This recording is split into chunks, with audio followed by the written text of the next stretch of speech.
ये हम कोई नसीहत नहीं दे रहे, बल्कि हमने उनको उनकी संवैधानिक जिम्मेदारी को याद दिलाया है जो भूल चुके हैं। ये जो आरएन जुलूस जो निकाले गए पूरे देश में, और उस जुलूस में हर जगह पर वायलेंस हुआ, चाहे मध्य प्रदेश हो, राजस्थान हो, गुजरात हो, कर्नाटक हो, गोवा हो, जहाँ जहाँ ये आरएन का जुलूस गया, प्रोसेशन गया, वहाँ पर वायलेंस हुआ। तो वहाँ की सरकारें सरासर नाकाम साबित हुई उस वायलेंस को रोकने के लिए। और क्यों सरासर नाकाम साबित हुई? बल्कि वो सरकारें खुद, जो अंग्रेज़ी का लफ्ज़ इस्तेमाल करूँगा, कि ये तो जो गड़बड़ हुई वो स्टेट कॉम्प्लिसिट वायलेंस था, स्टेट कॉम्प्लिसिट वायलेंस हुआ है। और आप दंगाइयों को दंगा करने से रोक नहीं सकते।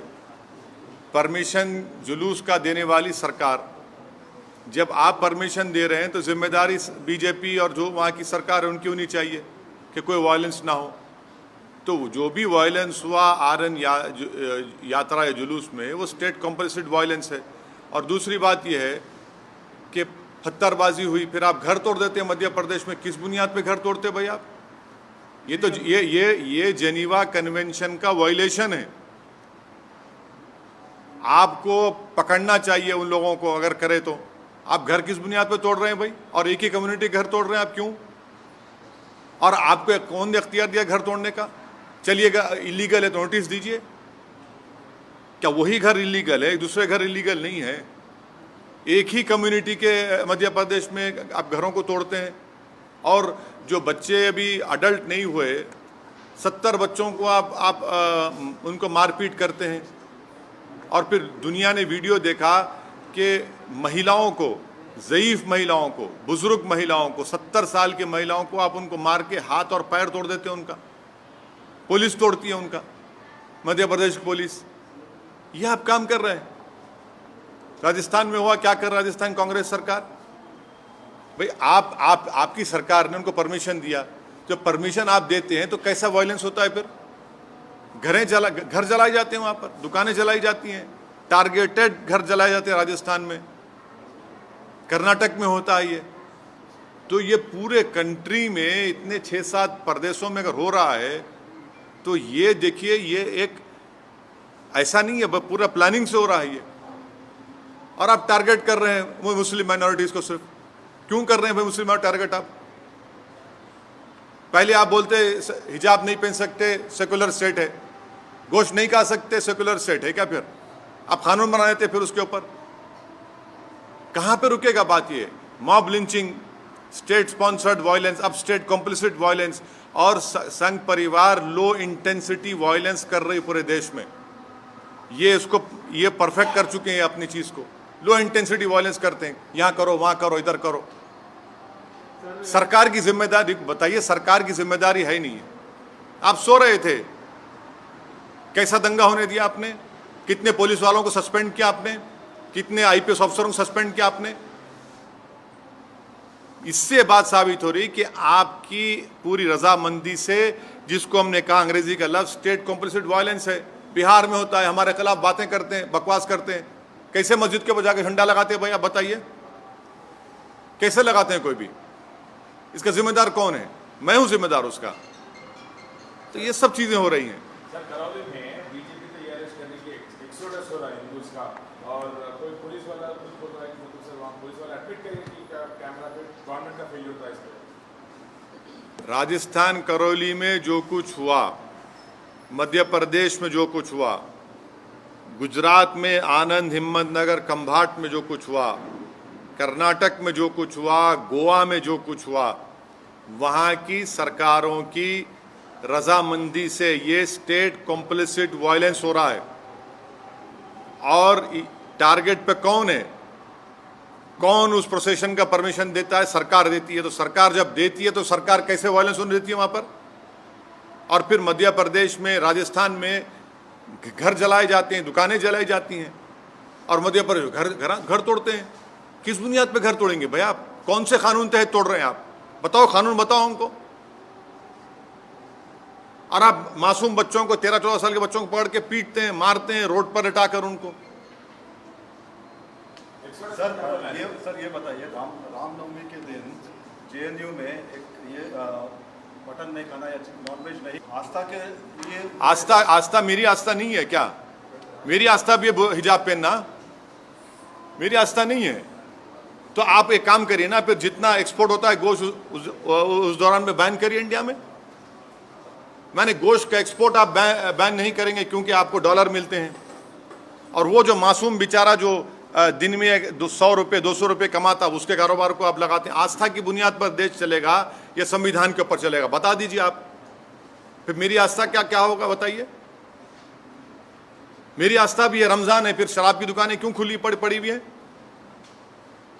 क्या देश संविधान से चलेगा या आस्था पे चलेगा? आप यानी आपकी आस्था सबसे इंपॉर्टेंट है और दूसरों की आस्था क्या भाड़ में जाए?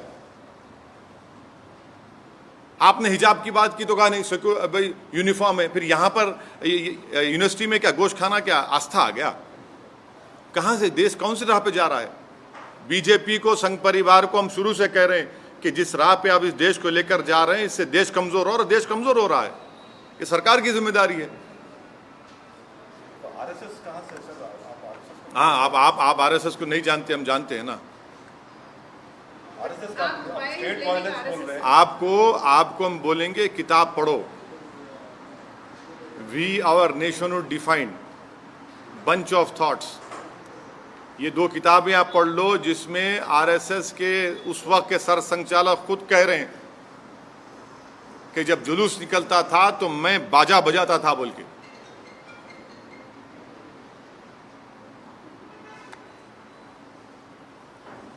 सर, पाकिस्तान में सत्ता परिवर्तन हुआ है, जो नए वज़ीर आला बने हैं वहाँ, वज़ीर आज़म, उन्होंने कश्मीर का राग अलापा है, क्या? अभी ये तो भारत सरकार को जवाब देना चाहिए उनका। भारत सरकार उनका जवाब दिए, प्रधानमंत्री तो मुबारकबाद पेश कर दी उनको। नहीं, आप हमसे सवाल कर रहे हैं। नहीं सुनिए, नहीं प्रधानमंत्री ने क्या जवाब दिया? प्रधानमंत्री ने मुबारकबाद दे दी उनको।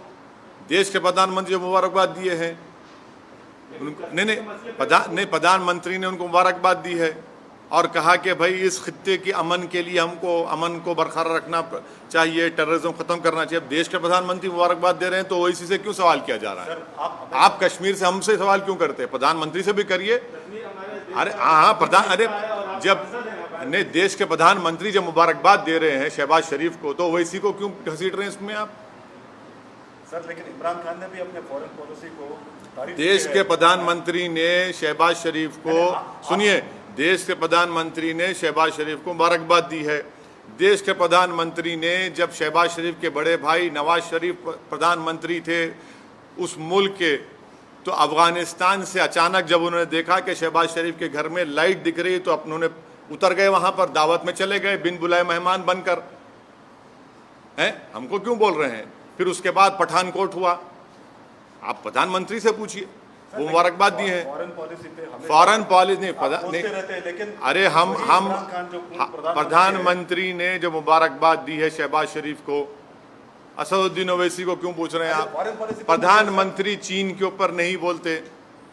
प्रधानमंत्री चीन का नाम लेने से डरते हैं। प्रधानमंत्री वो इलाकों में जहां पर आज हम पेट्रोलिंग नहीं कर सकते, उन हिस्सों में जो भारत का हिस्सा पे चीन बैठा हुआ है, डेप्सांग में क्या हो रहा है, हॉट स्प्रिंग में क्या हो रहा है, डेमचौक में क्या हो रहा है, प्रधानमंत्री बोलते ही नहीं है।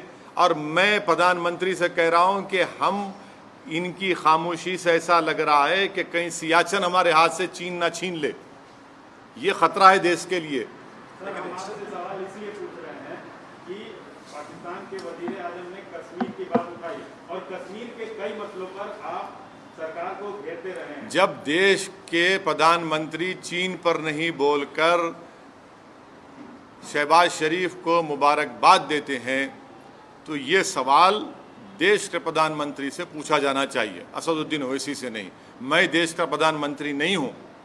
देश के प्रधानमंत्री ने खुद मुबारकबाद और मीठे मीठे अल्फाजों में शहबाज शरीफ के प्रधानमंत्री बनने पर उनको मुबारकबाद दी है। हाँ तो अच्छा आप अभी प्रधानमंत्री के स्पोक्स पर्सन बन चुके हैं, जर्नलिस्ट नहीं रहे आप।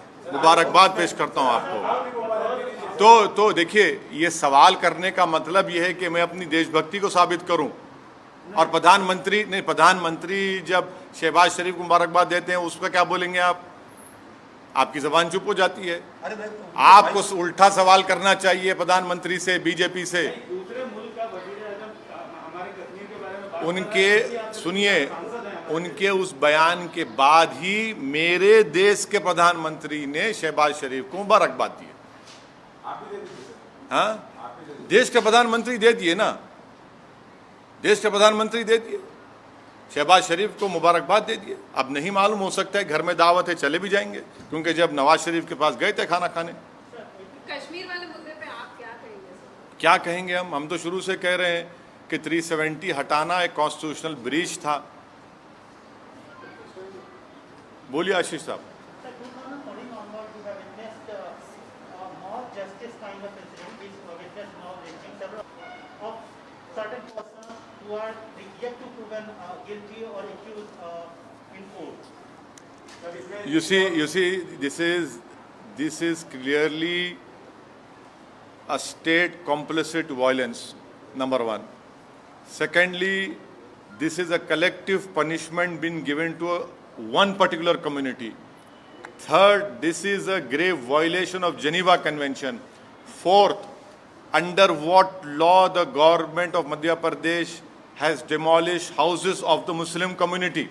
Fifth, if they were illegally built, you cannot arbitrarily demolish any house. You have to give a notice.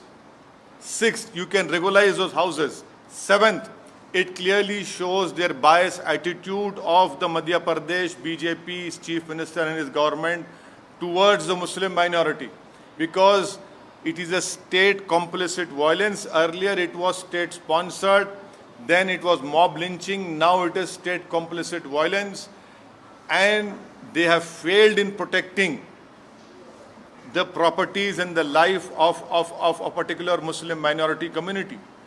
And the last point which I want the people of India to remember, how is it that the old Muslim women were assaulted? 70-year-old Muslim women, their elbows were broken, their heads were smashed. Who did this? It is the Madhya Pradesh police. What justification does the BJP government has towards this attitude? Almost similar kind of violence we have witnessed in Rajasthan also. Yes, it is. Yes, in what has happened in Rajasthan, Karoli is equally condemnable. Targeted violence has taken place. The Congress government of Rajasthan has supported this state complicit violence. They were the ones who gave the procession permission for RN procession. It is their responsibility, constitutional responsibility, to protect life and limb and to maintain peace, which the Congress government has utterly failed. And it is their responsibility, and whatever violence has taken place, it is the responsibility of Rajasthan-led Ashok Gehlot government. Jharkhand also witnessed such a similar. Yes, not only Jharkhand, even Karnataka, even Goa, even Karnataka. This RN procession permissions were given by the respective state governments, and they have utterly failed in controlling and stopping this violence. There are certain states where we are expecting those states are going for assembly polls. That is not the issue. The issue is that you have to discharge your constitutional responsibility, which these respective state governments have completely failed. This is what I call state complicit violence. And once again, the Muslim community has been targeted in what happened in all these states in this RN procession. Sir, Shivraj Singh Chouhan ने bulldozer चलवाए, आप कह रहे हैं Muslim community को target कर रहे हैं क्या? बिल्कुल। कौन से कानून के तहत आप बुलडोजर चला रहे हैं बताइए? इलीगल कब्जा था तो आप नोटिस क्यों नहीं देते? क्या इलीगल कब्जा सिर्फ मुसलमानों का है, दूसरों का इलीगल कब्जा नहीं है? बड़े बड़े जो बिल्डिंग खड़ी हुई हैं, चाहे किसी भी हो, उसका नहीं है। अगर आप इलीगल है तो आप नोटिस दो उनको या रेगुलाइज करो उनको। एक गरीब का टीन का शेड तोड़कर आपको कौन सी खुशी मिल रही है? ये तो सैडिस्टिक प्लेजर ले रहे हैं आप इन चीजों को कर कर, आप मॉब रूल कर रहे हैं आप। BJP is calling it as exodus. Sir. What do you want to say? BJP Which is calling it as where Rajasthan and what happened to the violence? If exodus is happening, then what is the Congress-led Ashok Gehlot government doing? How is it that targeted shops were targeted and they were burned? I can show you videos of targeted burning of shops in Rajasthan, Karoli.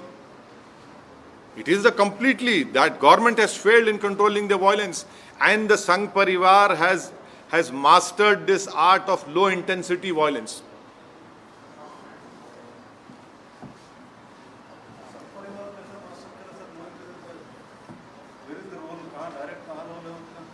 नहीं पूरे आसमान से आए ना, यहाँ के नहीं थे वो। नहीं सही है, बिल्कुल से आसमान से आए थे। और जो वीडियोस जो आ रहे हैं उनके नारों के, उनके प्रोवोकेटिव बकवास के, एक जगह भी लोकलाइज जो भी थे वहाँ पे लोकलाइज। हाँ, और बिहार में मुजफ्फरनगर में वहाँ पर मस्जिद के ऊपर झंडा लगाना RSS वाला था सब। बिल्कुल। कौन रहते फिर वो लोग? कौन है? संघ परिवार। देखिए वो संघ परिवार के लोग हैं, नहीं है। आप तो नहीं ना संघ परिवार के। सर आप आरएसएस को क्यों संघ परिवार के लोग इस देश में लो इंटेंसिटी वायलेंस करने के लोग मास्टरी हासिल कर चुके हैं। कैसे कोई जुलूस के दौरान में मस्जिद के ऊपर झंडा लगा सकता है? पुलिस क्यों खामोश बैठी थी? क्या हम नहीं देख रहे कि आप हिजाब शुरू होता, कभी गोश्त शुरू होता, कभी दिल्ली का राइट होता, कभी मॉब लिंचिंग होती है? क्या हो रहा है फिर ये? इनका फायदा क्या होता है सर? लोग ये बहुत अच्छा हेट्रेड आप पैदा कर रहे हैं इस देश के नागरिकों के खिलाफ, जो एक मजहब पे चलने वाले हैं। आप उनके खिलाफ हेट्रेड पैदा कर रहे हैं। सर उत्तर प्रदेश में जैसे बुलडोजर हिट हुआ, तो ये मध्य प्रदेश में जो बुलडोजर चला, आपको लग रहा है कि इसका विस्तार है? बुलडोजर का जो कॉन्सेप्ट बना है नया, उसका विस्तार हो रहा है? अगर आप किसी का भी घर तोड़ रहे हैं बगैर नोटिस दिए, तो वो नंबर 1 एक कलेक्टिव पनिशमेंट है कम्युनिटी के खिलाफ। सेकेंडली, अगर वो इलीगल तरीके से बनाया गया तो नोटिस देने का ये प्रिंसिपल्स ऑफ नेचुरल जस्टिस के खिलाफ है कि बगैर नोटिस दिए उसको तोड़ रहे हैं। थर्डली, आप वायलेंस को रोकते नहीं है, आपकी नाक के नीचे वायलेंस होता है और उसके बाद आप ये सब तमाशे करते हैं। तो ये घर को तोड़ना कौन से कानून के तोड़ रहे हैं घर? बताइए आप। नहीं मैं दूसरा नहीं, मैं आपको कानून की, संविधान की बात कर रहा हूँ। आप कौन से कानून के घर को तोड़ रहे हैं? बताइए हमको। सर मैं एक बगैर नोटिस दिए आप, ये तो जेनीवा कन्वेंशन के खिलाफ है। वो आपकी बात सही है सर। नहीं, मैं सही बोलता हूँ ना, गलत कब बोला हूँ मैं? वो एक मानसिकता जो जैसे बुलडोजर जो यूपी चुनाव में हिट हुआ, तो एक तरह से अप्रूवल मिल गया कि हाँ इस तरह से। मध्य प्रदेश में आप जो आरएन प्रोसेशन में जो वायलेंस हुआ उसी पर स्टिक करिए। मध्य प्रदेश में जो घर तोड़े गए मुस्लिम समाज के, वो कौन से कानून के तहत शिवराज सिंह चौहान बीजेपी ने तोड़े? बताओ हमको।